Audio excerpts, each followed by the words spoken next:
Ladies and gentlemen, thank you for joining me today as we delve into an issue that's impacting every one of us, especially here in Connecticut. Our aging energy infrastructure and the escalating electricity bills that come with it. These challenges don't resolve themselves. They require deliberate actions and innovative solutions. If we glance at our current landscape, it's apparent that our electrical grid is archaic and strained, leading to high energy cost. Many ask, what can I do to make a difference? I'm thrilled to say there's hope on the horizon, and it comes from embracing technology and a bit of ingenuity. Does anybody here have solar or know somebody that has solar? No. All right, well, let me explain a little bit how the current situation works. So you collect, if you look at the top, you have your solar panels, and then it goes to your inverter, and then you actually sell that back to the grid. A lot of people, I actually just met somebody this weekend that was working in their house because I do home technology. So they didn't actually realize that they don't actually use the power. So you have the panels on your roof, but you don't actually get the benefit directly of that power. It goes straight to the grid, and then the grid is where you get your power from. But what they claim that you can do is balance it out. So you use as much as you produce, and you're supposed to have a zero bill. The problem is at different points of the day, energy has different costs. So you may be selling it at an inexpensive part of the day, like 10 cents a kilowatt, and then I'm just making up these numbers, just for the sake of this. And using it at an expensive part of the day that may be 14 kilowatts. So it's not a one-to-one ratio, which is kind of lame if you ask me. And you're also dependent on their math.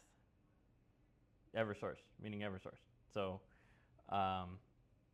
and for me, one of the biggest bummers is if the grid goes down, you have no power. So you have these solar panels on your house, you've spent tens of thousands of dollars, and you have no power when the grid goes down. I also believe that it's a conflict of interest, because Eversource is the one that sets it all up, controls all the incentives, and then they're the ones that decide what to pay you for the service. So that to me is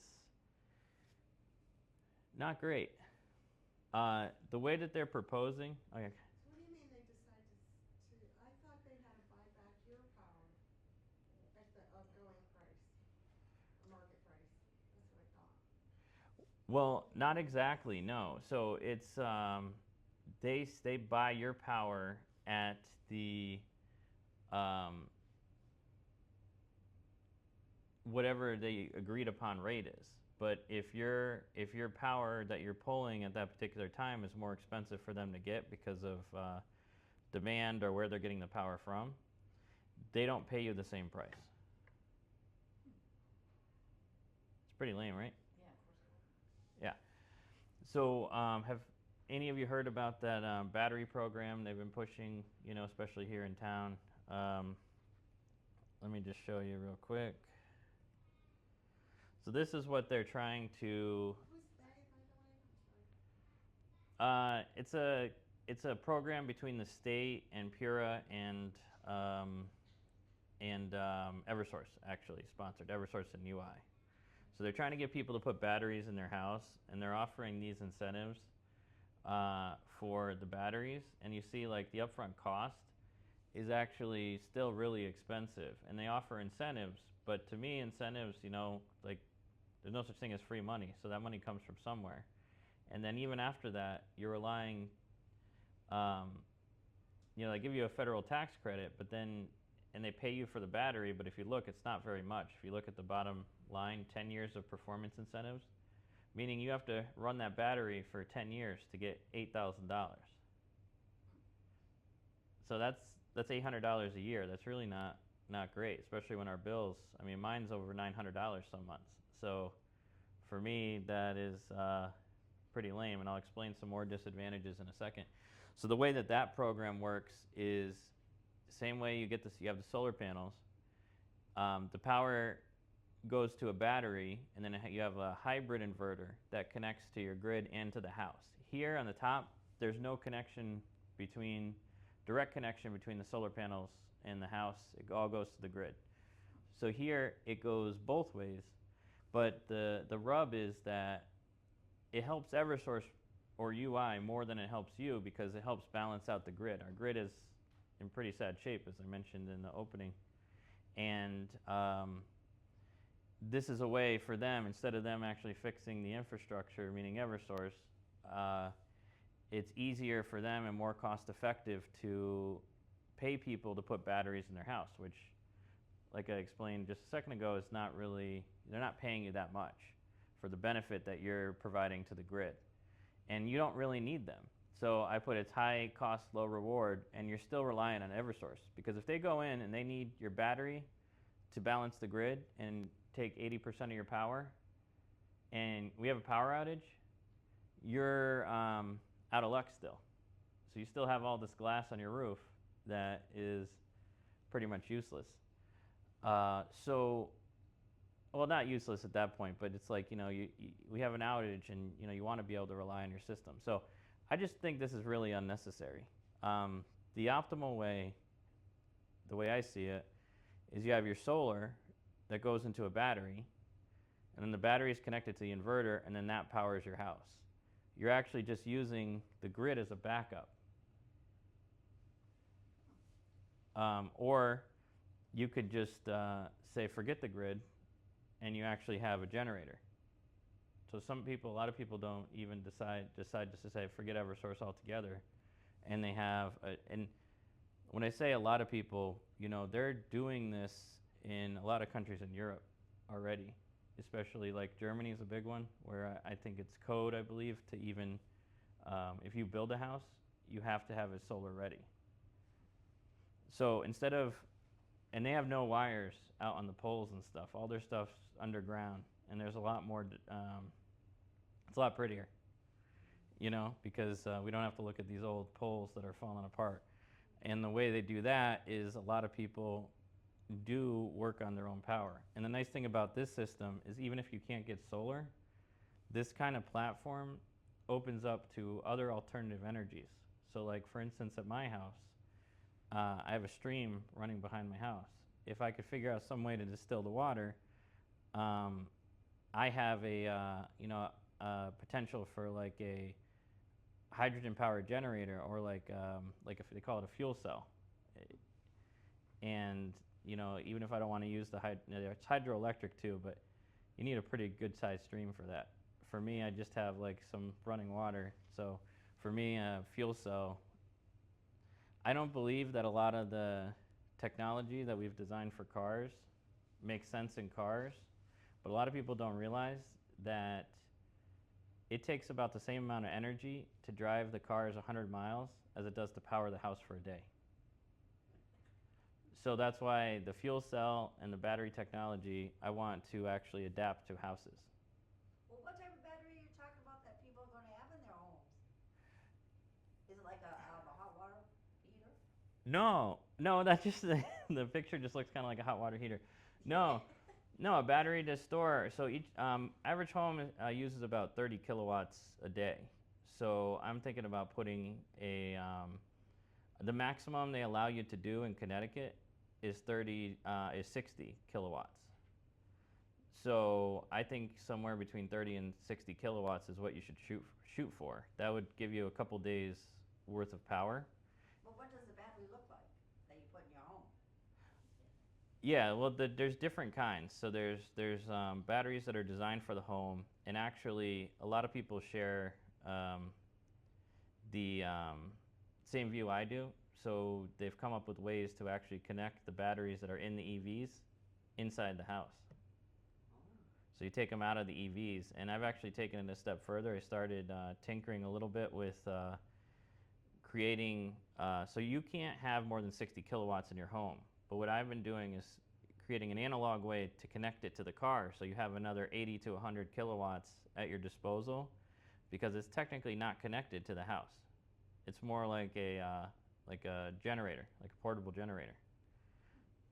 So, Go ahead. I'm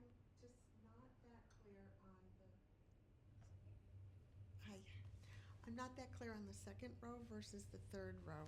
Okay, so like if you remove the generator from the third row, like the first two diagrams all right, let's start here. The second diagram, it's saying Eversource can take 80% of your battery to balance the grid. So how does that compare to the third row? If you just remove the generator, how do you control that Eversource is not taking 80% of your battery? Like, what's different? So see, this is actually, I probably didn't specify enough. So this is more like a hybrid inverter. It's a different kind of inverter.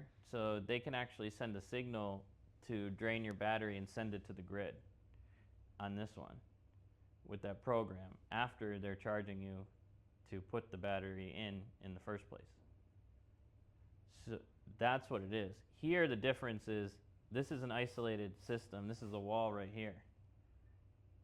So you're just using the grid as a backup if you want it. Or a generator. You can have a backup generator too. I guess the reason for that is just I feel like, you know, if something did go wrong here, you're not, you know, there's nothing. If you didn't have like some kind of backup, you know, you don't have to have this. It's just a nice to have. Right. And so what do you call that component then in the bottom row? The other one was a hybrid inverter? What's that? This is just a regular inverter. The other nice thing about this is for all the people who have already gotten solar, this way will work for them. You'd actually just put the, let me go over here and I'll show you. So you put the battery in between, so coming from the solar panels, you put the battery here, and then the inverter, instead of going to the grid, you go to the house. So a lot of people that already have solar can take advantage of having the batteries. And the reason I wanted to illustrate that is because, you know, that's actually a fair amount of people, and a lot of those people have spent a lot of money, you know, because they didn't understand the incentives, they didn't understand how it worked. You know, I told you yesterday I just went to a house and the guy had one of the biggest solar arrays I've ever seen, but he had no idea that he doesn't actually use his own power. So it's pretty shiesty, I think, you know, that the way that they set it all up. So that's how I think it's been probably 10 years or so that they've had that incentive for putting solar on your house, I believe. And I didn't want those people to have to buy all new equipment. So if you do it this way, they don't necessarily need to just go out and buy a whole new solar array to do it. That's this way. And the EV batteries, they would actually have to do different equipment. I guess I'm getting ahead of myself. No, would they need different type of solar panels? The panels are okay, but the inverter and the other parts would be different, because the inverters have to be able to handle the voltage from the car battery, which is much higher than a house battery, which I'll get into in a minute. Yeah. So if this was completely honest, this is what it would look like. So as I explained, the 30 kilowatts is what you need for a day. So the battery that they're putting in, that they're pitching, you know, at these power storage events, energy storage events, won't even power your house for a day. You know, you get part of a day. The cost of that, almost $30,000. And yeah, like I said, they give you a rebate and then they give you some credit. But you know, this money also comes from us to begin with. So, one more thing about the way that this is set up here is, we're already paying for the maintenance and everything of the grid, and now they want us to spend $30,000 more, you know, meaning Eversource and UI, to put a battery in our house, and we're still relying on them. So if they change the rules, who's holding the bag? Just like the people in the solar who got solar already with the incentives. That's what I'm trying to avoid. I'm trying to find a way that is completely, we're completely on our own. Completely independent. That would be nice. Yeah, I think it's been a mistake. We want to be able to rely on them, the other, the state, the EverSource, the UI, and all that. But it's like, it's a conflict of interest. There's, too many people. And I'm not saying they're bad, and I'm not saying they don't mean well, in some cases. But it's their business, and their business is going to be trying to get more and give less. And it's just the way it is. Whether you could argue whether it should be that way or it shouldn't be that way or whatever. That's the way it is. So I think this should be a more likely standard way, because 15 kilowatts or 30 kilowatts would give you about a half a day or a day, of storage power. You don't need any incentives, government incentives. You don't need any performance pay, and the day one cost to put the batteries in your house would be more like this: $8,000 to $10,000, which is still less than the day one upfront cost of $16,000 for the state-sponsored batteries. I really don't want the battery program that they're trying to pitch to end up like how the solar program has ended up, where, like I said, I'm still finding people that don't understand how it works and are confused now that they have electric bills. Because it's not like a guaranteed binding thing. And then ideally, this is what you'd be looking at for if you wanted to get the max size system that we can do here in Connecticut. You'd still be less than what the day one cost would be for the state sponsored program. And this is stuff that's So it's like, who do we buy it from? It's an issue of where we buy it from, where we save the money, like. yeah, versus essentially. We don't want to go to EverSource and Pura because we're going to spend 15, 16. We go to someone more. The battery. Yeah, the battery. Like, I'm actually offering, like I said, I have a home tech business, so I'm willing to help anybody who needs it for this. So this stuff, this is the battery that's readily available. You can buy them, and then I'll help you install them. That's I want to put together a crew, and I'm getting to that. I want to actually have a nonprofit started to manage our energy needs. That's created and funded by the community, so that we're not reliant on this, like what's happening now with the special interest and Pura and all that. So in this nonprofit, we'll test, implement, and subsidize solutions that benefit the community rather than shareholders, or programs that serve as a clever way to distribute tax money into the private sector. The best way to help hardworking families is to lower costs, not provide monetary incentives. And it's been said many times, nothing is more expensive than free money. So I really just want to find an affordable way to do it without having to rely on, tax programs, and then we pay less taxes. To me, that makes a whole lot more sense. So you still need to have solar, or you're gonna have like something to power the battery. You have to have something. The way that I'm setting it up is a platform. So however you have, whatever you use to, you actually get your power from the battery, and whatever you use to power the battery, that is your source. So we're almost at the point where it's cheaper to run a generator because the cost of electricity than it is to buy electric from the grid.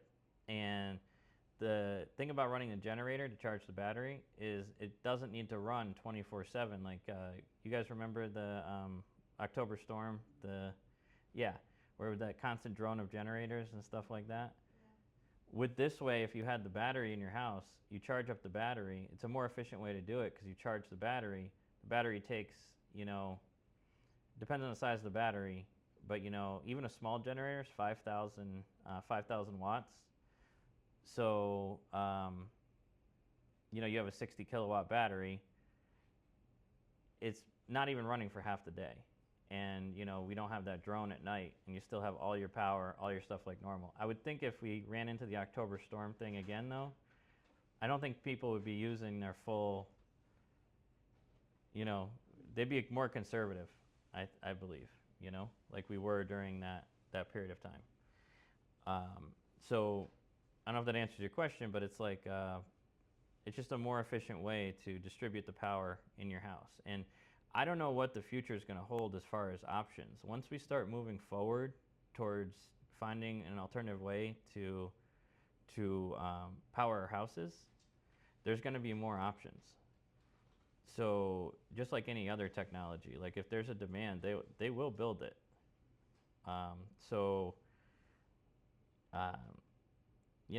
There's also even, I talked about a hydrogen generator a little while ago. There's actually even a company in Bloomfield, really close to us, that has a diesel.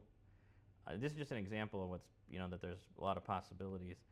A rotary diesel engine that's 70% more efficient than what we use now. So even if you were burning fuel at your house, it's still going to be less expensive than the grid. And I'm not advocating for that for everybody, I'm just saying. Also, you don't have to worry about, we are currently, it's kind of scary, and I'm not trying to like freak anybody out, but at peak usage, we're over 100% capacity. So that means we're just one really bad summer away from rolling blackouts. So to me, that's unacceptable for the amount we pay for electricity. And we guarantee Eversource profits with the deal because supposedly CLMP was doing such a bad job.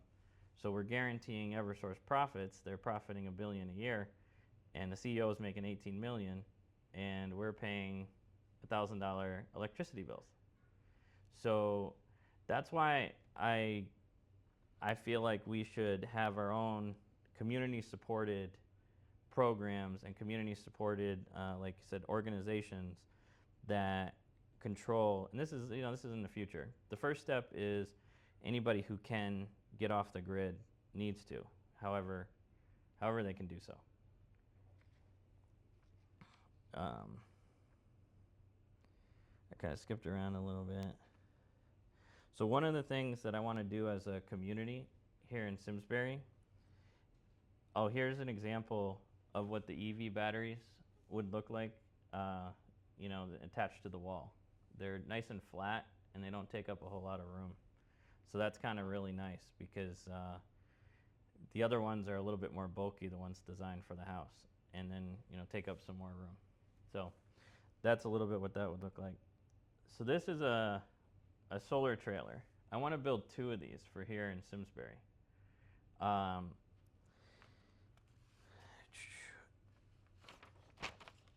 Let's say I skipped around a little bit. Sorry about that.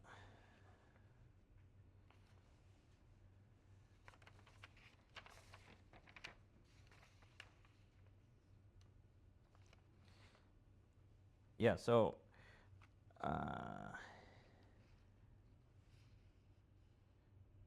yes, okay. So I want to build 2 of the energy solution focused trailers. The first trailer will use commercially available DIY solar kit, which is actually another option. You don't actually need to pay all these big solar companies that also have to pay for marketing and have to pay for their, referrals and all that stuff. There's actually a ton of DIY, and even when it says DIY, it's like you can order all the stuff and hire somebody to do it. It's not necessarily like you're going to be doing this yourself. It's a whole kit of everything you need to generate power at your house, and it costs a fraction of what they are selling the big solar for, like half. Even after you pay somebody to do it, it's like half the price. So I want to use one of those kits to create the first trailer. So it's going to be essentially everything that goes in your house in a trailer that will fit in a parking spot. So actually, we have a sustainability fair here in Simsbury, and maybe next year I'm hoping that we can actually use it to power the sustainability fair, and that would be pretty cool. And I kind of did a rough sketch. So one more thing about this trailer is this is one that's already created. So the battery's small, and this whole thing takes up a lot of room. This is about a 20-something foot trailer. I think it's like 23 or 26 feet, this trailer, so it doesn't fit in a parking space. So what I'm doing is I'm actually taking this camper down to the frame, and I'm going to build a different kind of solar trailer. So instead of having that huge array come out, all the solar panels are actually going to be bundled up in here. It's going to use a system of reflectors, and this is going to be an EV battery down at the bottom. So it will fit in a standard parking space, which is cool because, you know, it's like you can fit something in a parking space, but trying to find something for a place for that big trailer, plus it has 10 times the capacity of that big one I just showed you. So I want to build a couple of those, and when we're done with them, you know, they're not going to sit idly by. I'm going to use them to power farmers markets, community events, and fairs, showing everyone the potential of smart energy. I call it smart energy. Because, you know, I think the term alternative energy has kind of taken a beating, especially through some of these, you know, incentives that turned out to be not so great, and now we're kind of in a bad position, you know, so I feel like it's taken. So for me, I'm just looking for, I like calling it smart energy. It's a smarter way to put it.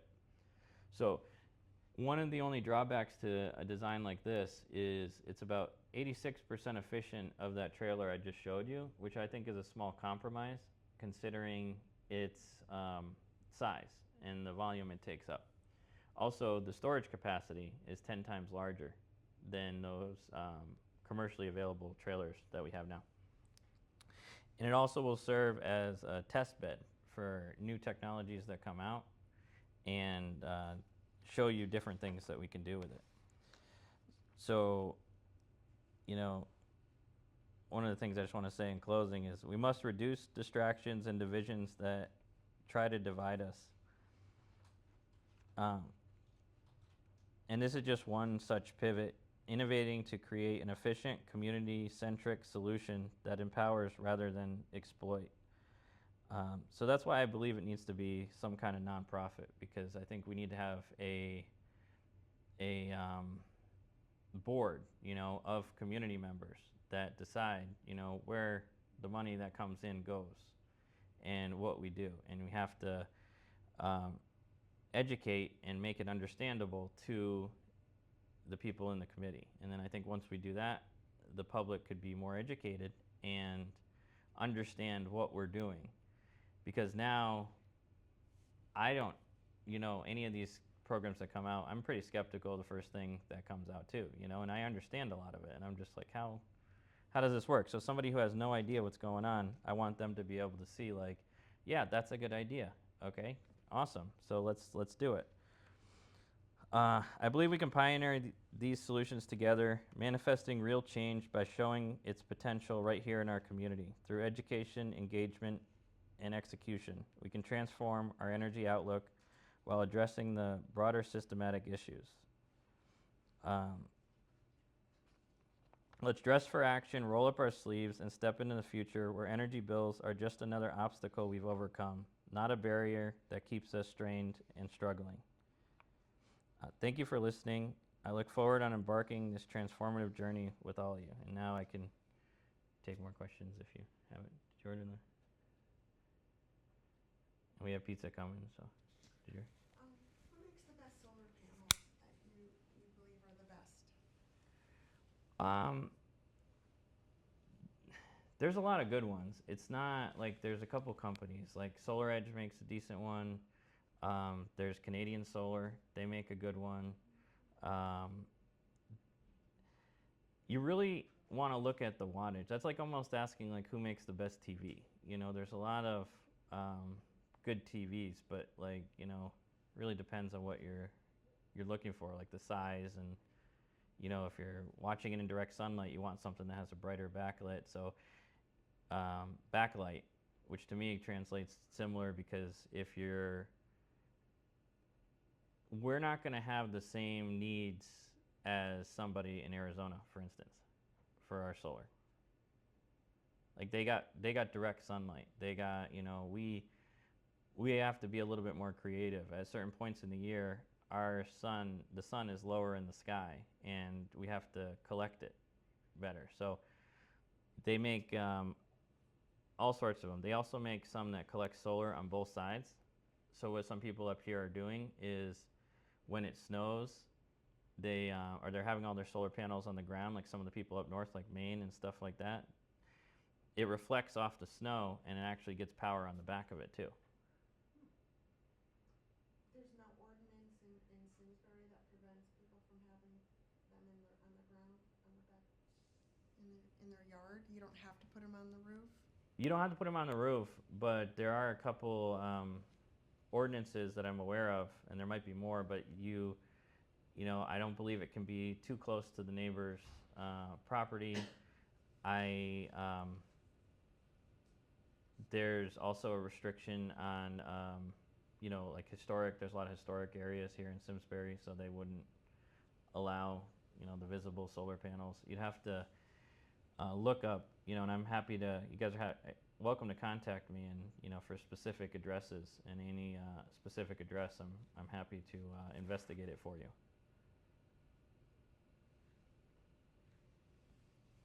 So, have you heard what the percentage of people putting the panels on their roofs and that created a leak in their roof? It's like anything else. If you hire the wrong contractor,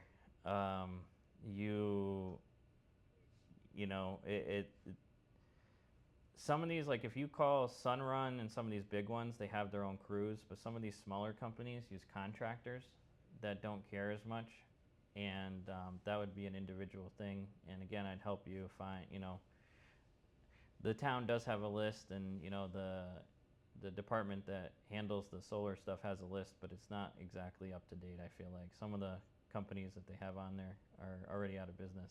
Yeah, they come and go so fast. Yeah, but it's just like the Simsbury group we have is great. It's easy to any recommendation that you want for a contractor or something like that, you can find. So to answer your question, it's really hard to just say what percentage of people have a roof leak, because there's no control as far as maybe from a certain contractor 5% of these people have a roof leak. From some, they have none. I mean, I've been in communications since I was, I started putting satellites on roofs, when I was young, and I never had a single leak, but there were technicians that didn't last very long that, had a couple damage claims already.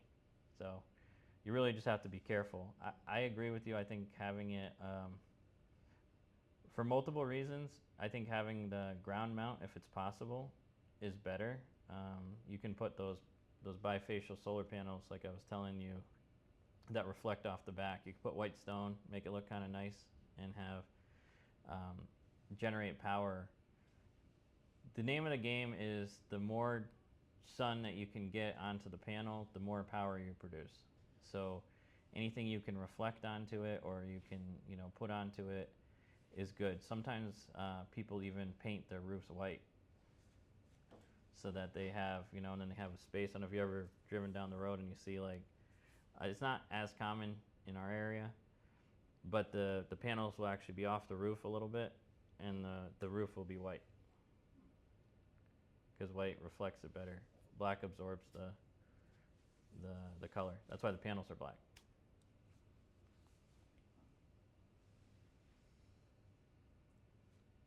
Well, what about if you live in a condo? I don't think they'd let me put up solar panels. No. Or even anything on the ground. I don't think they'd let me do anything. I don't even know if I'd do it. If you don't have a source to charge out the battery, you couldn't really use the battery, could you? Well, it would still work as a backup. It would still be a backup battery. But to answer your question, that's why we'll still need some kind of department, community, whether it's a nonprofit like I want to do, or we get Pura to start working for us again. you know, there's going to need to be some kind of management of the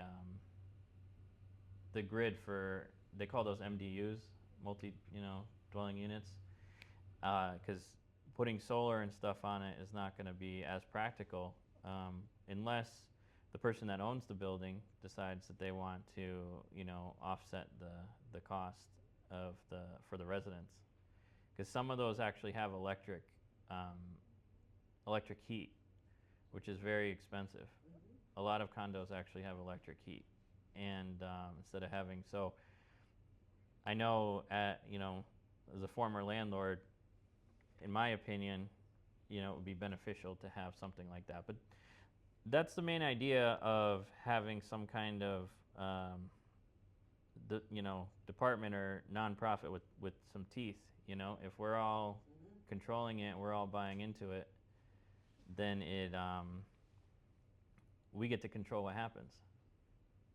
And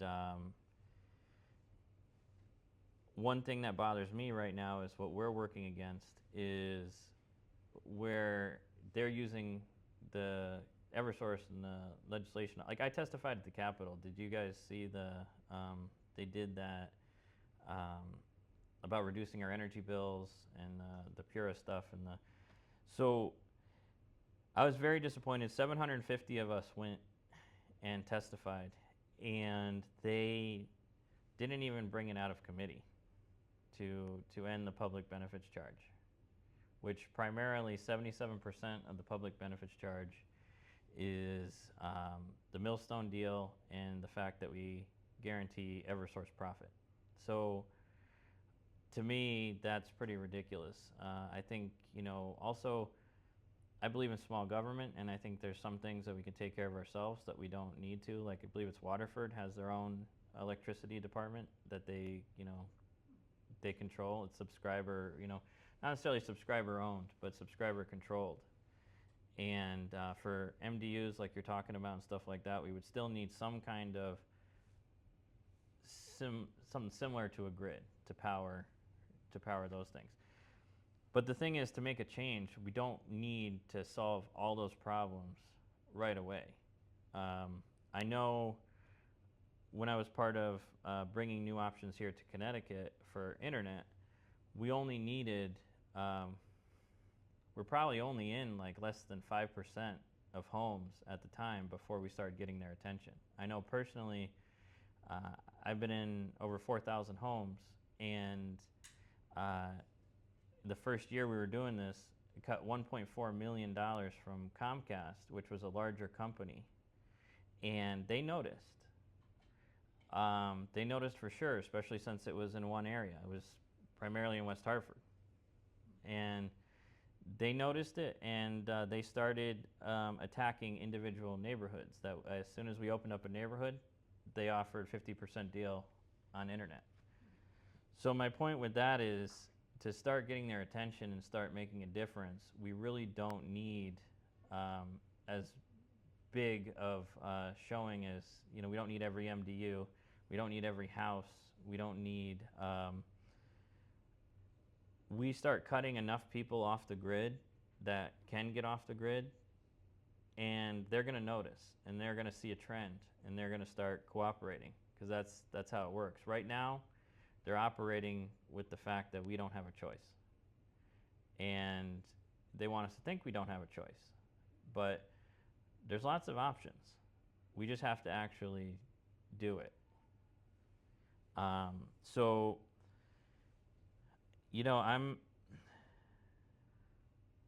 I'm also, don't believe that my way, my plan is the only way to do it. I'm completely open to ideas, but one thing I do know is that we, after testifying at the Capitol and seeing it didn't even come back to hearing some of the testimonies, and the fact that they didn't even take a vote on it, I firmly believe that this is a problem we need to solve ourselves. And we need to do it any way I can. Any way we can. You got to think, what can I do what's the next step I can take to make this better? Even if it's just telling everybody, even if it's just trying to get people to get off the grid, to educate them. I'm going to do more of these classes I mean, this was kind of a test one, but I want to start doing like 3 a week wherever I can speak and go. And I liked your idea of the Simsbury, yeah, media, because it's like, you know, we really, just to make an impact, you know, if you can't, um, you know, maybe all of us help form this nonprofit. You know what I mean? We find, you know, maybe somebody helps organize that, and then we, you know, figure out how to get contributions for that, and then we go. So there's a lot of things that everybody can do, even if it's not like actually putting solar on your house and cutting off the grid. Like I said, a condo, you wouldn't be able to do that right away. But doesn't mean we're going to have, you know, we don't have, maybe you know somebody that, you know, you have influence with, and you explain to them that they don't have to be on Eversource. You cut them off, and then there we go. You know, that's another impact. For me, I want to help as many people as I can and lower the cost. Because I think that the amount of money all this stuff costs is just absolutely ridiculous, and we're all running out of money. So it's I have a large family. I have a family of 7, and you know, I always thought that if I got to the income level that I'm at now, like I would live like a king. And it's like, you know, there's some months that it's like I don't know, you know, what's gonna happen, you know, because it's like, and it's just ridiculous. You know, I saw a thing on YouTube. Somebody actually did a breakdown. It takes about, to have an average house in a decent community, and it's not even talking like Simsbury. They're like just not New York or Los Angeles or whatever, like or Boston. You need to make about 107,000 a year now to break even. And that's, I grew up thinking that if you made 6 figures, you were, I know. you know, you made it. Yeah. And you know, that's just not the case anymore. You know, and I think that they could do all the giveaways and, you know, spend all this money on stuff. You know, meaning the government or the state, and, you know, really we just need things to cost less. And, you know, as I told you in the beginning before, the efforts that we took 7 or 8 years ago, it's about 8 years ago now, to lower the cost of internet here and improve the quality in Connecticut, we still to this day, 8 years later, even with inflation, pay less for better internet than we had 8 years ago. So my goal is to do that with the power any way we can. So I guess we got pizza coming. So, you know, if you have any other questions, I'm happy to answer. But in the meantime, you know, I got some food for y'all. Thank you. Yep. By the way, when did you testify? It was like 3 weeks ago, and Look it up. Look it up on YouTube or something. yeah. I'll see if we're talking on Facebook. I'll see if I could find that link.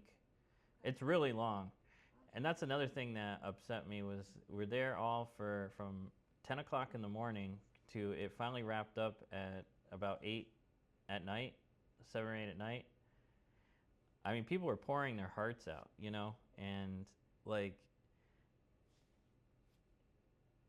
and the fact that I didn't even go to vote. I mean, Why are they required to go to vote? Shouldn't they be? It shouldn't be some person's I think decision. you're right. I agree with you, but it's a committee's decision. So they hear all the testimony, and then the committee decides if they take it to vote at the House. It's kind of a messed up system. Well, what's the relationship between Pura and our state officials? I don't really totally understand that. So maybe that's Pure is, one. oh yeah. Pure is supposed to be the A watchdog of sorts? yeah, Yeah. but they're, I I don't want to speak any, you know, disparagingly, but it's just like, you know, I feel like that whatever they're doing hasn't worked, because Eversource and the state and all this are making all decisions without that aren't what we wanted or what we need. Like for instance, our grid was never able to handle, they bought all those electric buses. Our grid was never in a good shape to handle those electric buses. And one of the waste companies wanted to go green and decided that they wanted to make all their trucks electric. They were going to fund it themselves. They weren't going to rely on the money, which I thought was really admirable.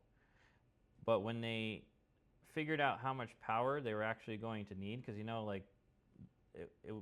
waste companies use a lot of trucks, to charge those trucks, it would almost it was a ridiculous percentage of what the whole state uses currently that they needed going to their.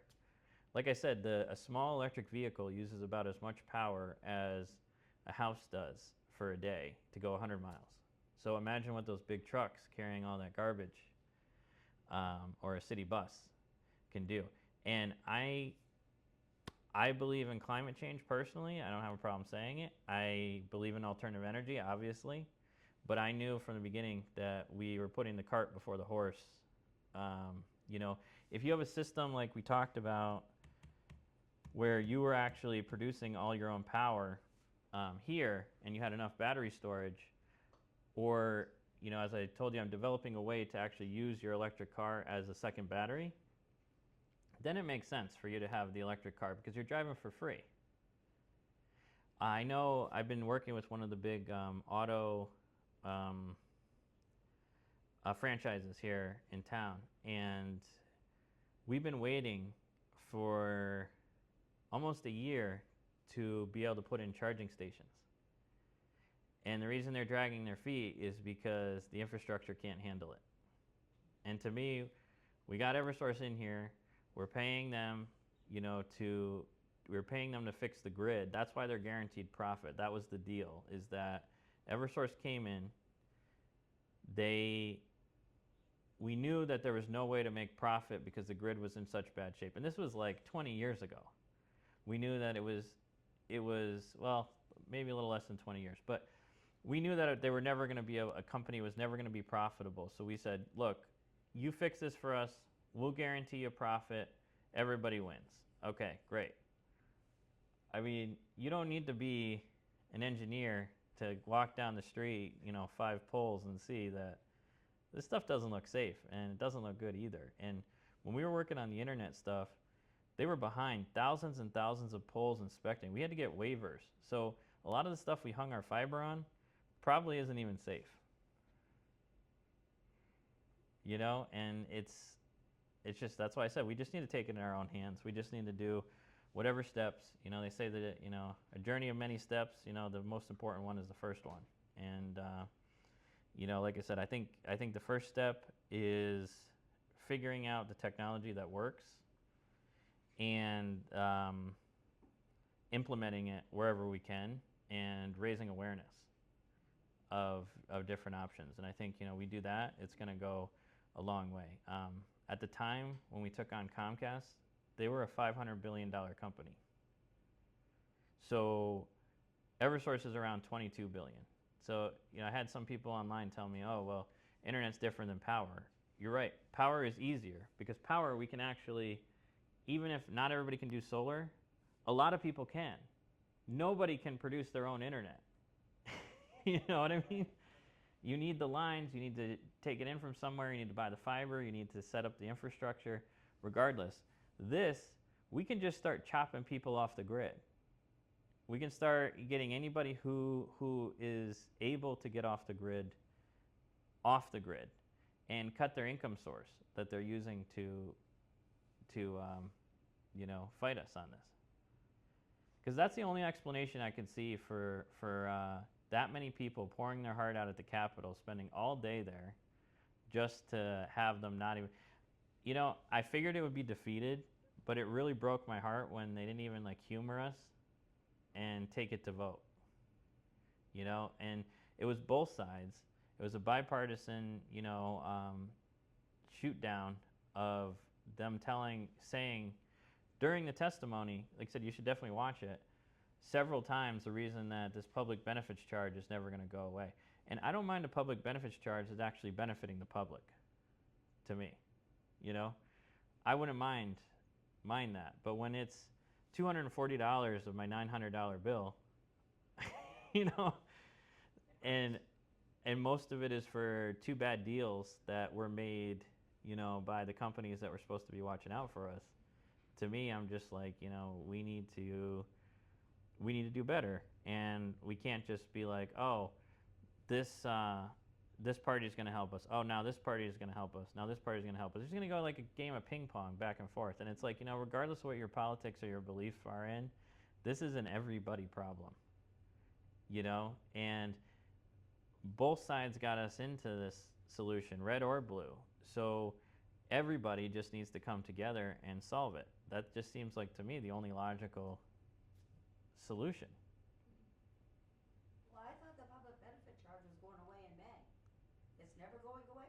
No, they even said it early on in that testimony that it does too much. There's no. They said that was false. There's no plan to take away the public benefits. It fluctuates. It may go down, but it's never going to go away until we do something about it. Oh, that's terrible. That's what I was saying. That they didn't even vote. They didn't even vote on it. 750 people took their day to testify, and they didn't even vote on it. I don't know. And I don't even know how many written. That's people that actually physically testified.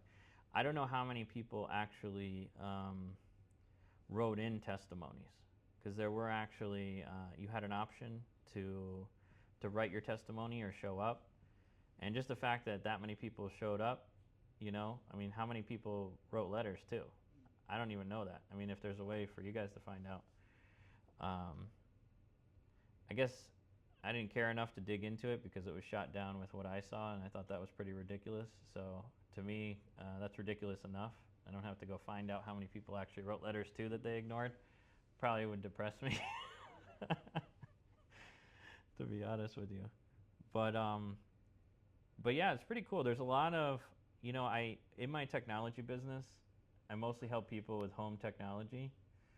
You know, if they're Wi-Fi signals, I make sure almost everybody I save money on internet that I go to. So like, you know, almost everybody I go to, they're paying too much for internet. And it's just a matter of them not knowing options. So I just explain the options, and then you know, there's a lot of misinformation too. And they're like, oh, well, I heard this, or you know, I saw this online, or whatever. You know, it's just we need good information, and I guess what I'm saying is I hate the term technophobe. You know, like, because to me, if you're afraid of technology, you're either using it wrong. I mean, you're either don't know how it works, or you're using it wrong, or it's the wrong technology for you. So I feel like I'm more of a technology matchmaker than a technology consultant for people. Like, they call me, I joke around that I'm tech support for the little guy. But for me, when I go in a house and I see that you have a piece of technology that you're not using or not utilizing, I'm like, let's get rid of it. Or I'll go into a senior's house and their kids got them all sorts of stuff and tried to set up stuff, and they just wanted to pay less. And I'm like, all right, well, let's just do A, B, C, D, and you know, and everybody's happy. So I don't know. And the cool thing about technology too is once there's a demand for it, everybody will work really hard, even if it's something dumb, to this isn't something dumb, but you know, to meet the demand. And I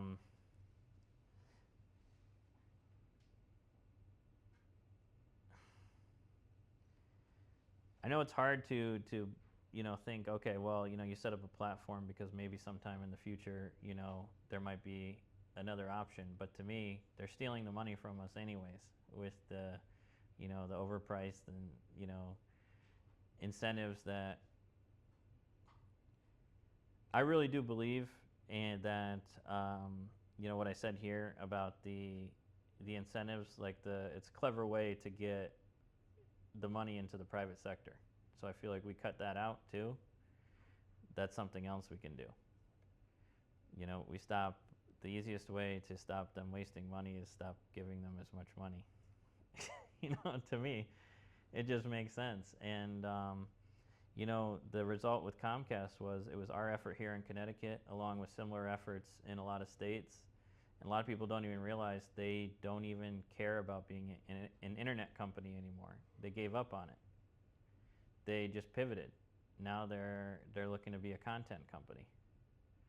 They just let the other companies, the alternatives, take over.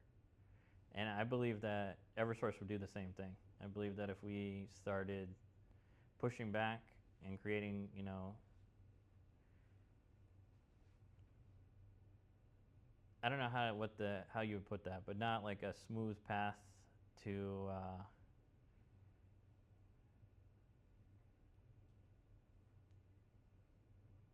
profitability. You know, if we made it a little bit harder to make a buck for them, I think that they would just give up. And it seems like they're, to me, about the easy money. And just oh, one more thing too about that trailer that I was working on is you can actually also attach a generator to it. So like if we did have a natural disaster, one of my customers has connections at FEMA, and he actually wanted me to contact them after it came a little bit further along. But let's say that this is only 20 kilowatts and we want to run a house that has 30. If you attach a generator to it, based on the 30 kilowatts a day for the power, you're saving 91 gallons of fuel. Even though it doesn't produce all the energy demands of the building you're trying to power, 91 gallons of fuel is a lot, and that's in a week. So that's pretty cool. So I guess I'm just trying to inspire people that there's a lot that we can do. You know, it seems like a big task, but it's really a lot easier and a lot more obtainable than I think we realize. When they say the average home uses 30 kilowatts per day, is that based on like a number of people in the house? They just took a large average of, you know, different size, like of the population, and just decided 30 kilowatts was what the average is. I mean, some bigger houses use more like 80 or 90. That one I went to yesterday that the guy didn't realize was connected to not connected to his own power. That was a big place and it had multiple buildings on there, and his demand was closer to 100. So yeah, but they were saying that you know, if there is a disaster, I don't want a disaster, but if there is some kind of disaster, you know, even having stuff like this at our disposal would still help us out in that kind of situation. So it's worth. I think I want to take that sour taste of, you know, alternative energy stuff out of people's mouths, you know, by just saying, like, you know, doing cool things like the fairs and the events, and saying, you know, like, okay, well, I mean, that sits there and generates its own power and charges its own battery. You know, how cool is that? I mean, I know I'm a tech geek, but but I think it's pretty cool. You know, that it just sits there, and then you take that power, and then, you know, if you have to add more, it's like, you know, so what? It's still saving you money. Move around your yard too. Ooh, that's a good idea. You moving around your yard? Yeah, that's what I said. Where's the sun now? You know, go put it in. Yeah. Have the kids out there doing it, like, you know, like, go move the trailer. Yeah, no, it's just, hold on, there's one more thing. Let me see, from a different presentation I was going to see about showing you guys.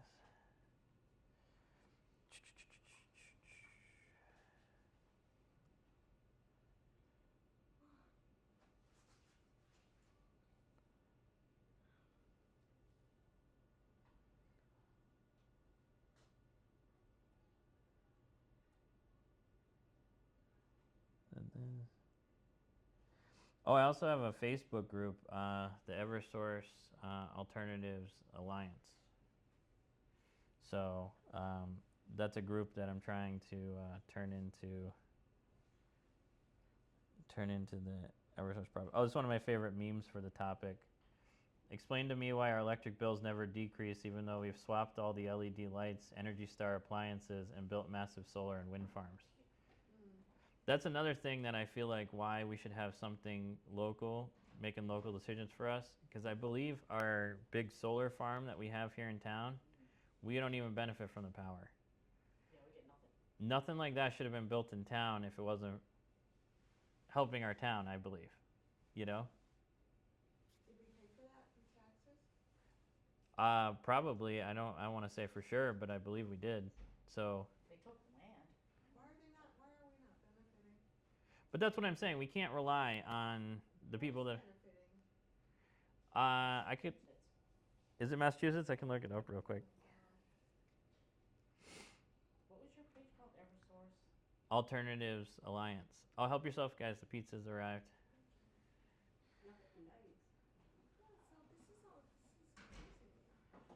It is crazy, but like, I don't want to bring this up to people to just have them be upset. I want to energize people to say, because we're already in this position, you know. We can cry about the position we're in all we want, but it's a crappy position. But it's like, you know, I feel like I want to energize people to think about the resolutions, not the problems. And it's like, you know, first thing we have to do is stop digging and relying on the people who have let us down and, you know, spending money that we shouldn't have to spend. That's what I think the first one is. Do you know what the, let's say Simsbury Solar Farm.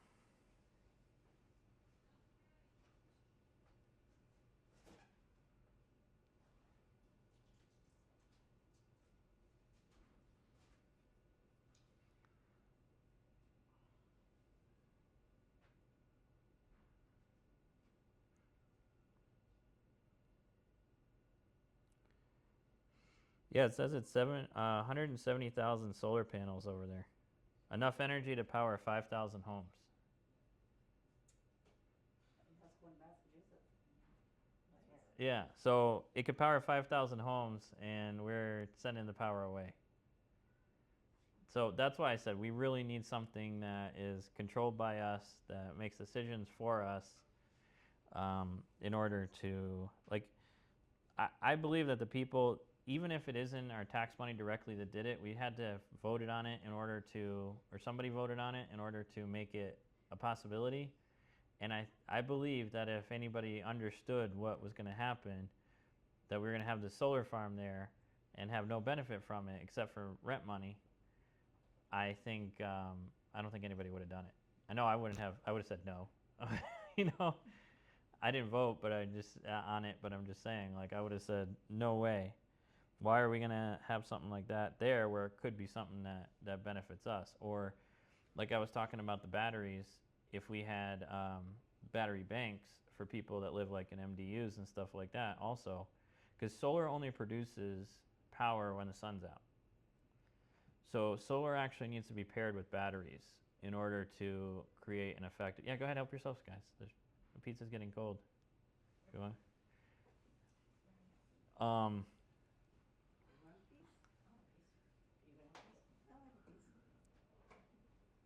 Sorry, you just got trouble for food. Oh no, it's fine.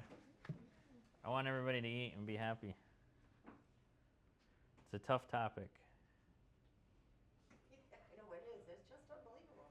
Doesn't matter how hard you try to reduce your electric use, the bill still goes up. That's actually what we did at home. We were so frustrated because we were cutting, you know, trying to turn off lights, chasing the kids. We have 5 kids. This is my wife, everybody. And we have 5 kids, and we're after them. We were trying to reduce our bills, or, you know, whatever, everything.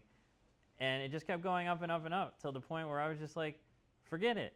We'll just use whatever we want because it's just going to keep going up. If it wasn't for that public benefits charge, it wouldn't be so bad.